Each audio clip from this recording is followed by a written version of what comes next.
President Trump used a new term yesterday to describe the counter-protesters who were also in Charlottesville last weekend.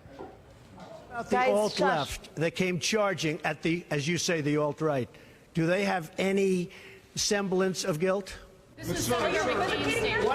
me ask you this. What about the fact they came charging with clubs in their hands, swinging clubs? Do they have any problem? I think they do.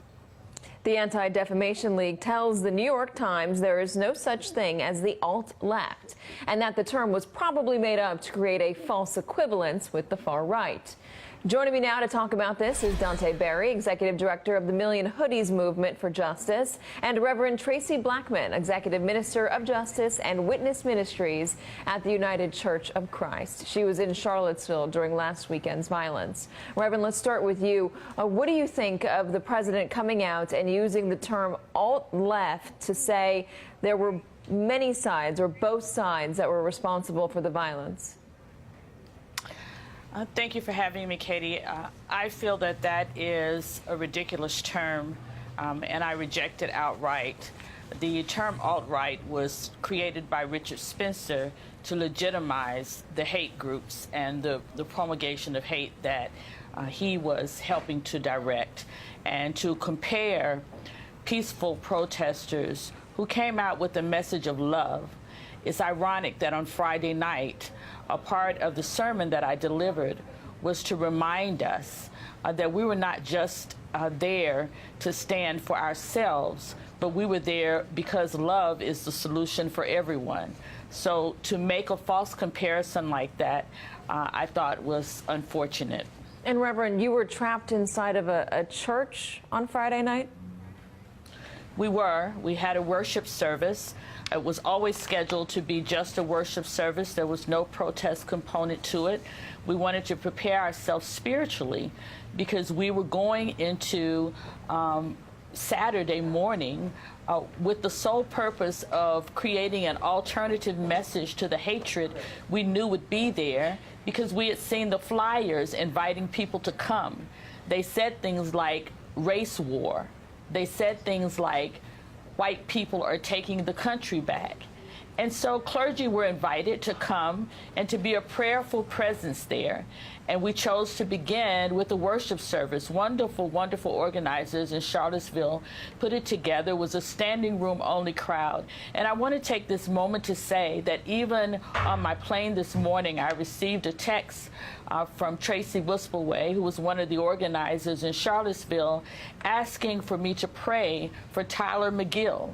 Tyler McGill is an employee of UVA who went out on Friday night to try to help some students that were surrounded by this mob of white supremacists. In trying to help them, they hit him in the neck with a tiki torch, damaging his carotid artery. He has now had a stroke and he's in ICU.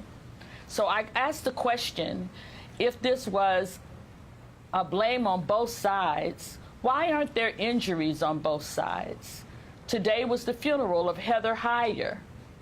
Why aren't there injuries on both sides if there was violence on both sides? It's just a lie.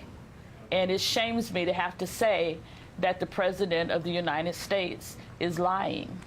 Dante, what do you make of the president trying to compare groups like yours to groups on the far right? See, his rhetoric is nothing new, and it has emboldened so much vitriol that has happened over the last several years in response to black folks taking action in the streets and other folks taking action in the streets to literally fight for our lives.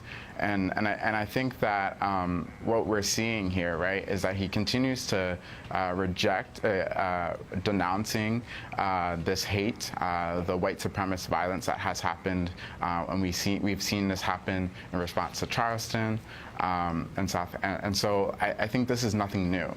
But what I do want to offer is that, if anything, his rhetoric, particularly the rhetoric that came out of his press conference yesterday, that when he goes off the record, like when he goes off script, people should be paying close attention, because these are the true feelings of how Donald Trump views race and racism and white supremacy in this country, right? And one of the other things that he does is, instead of putting on, when he knows that he feels challenged from the left, he tends to fight, and pushes the blame on groups like on ours and other folks as well, instead of really taking control and around the rhetoric that he's been using, and putting people like Bannon and Miller and other folks into office who are really driving a lot of these key decisions around white supremacist hate violence, when we know that these folks are also have been associated with white supremacist groups.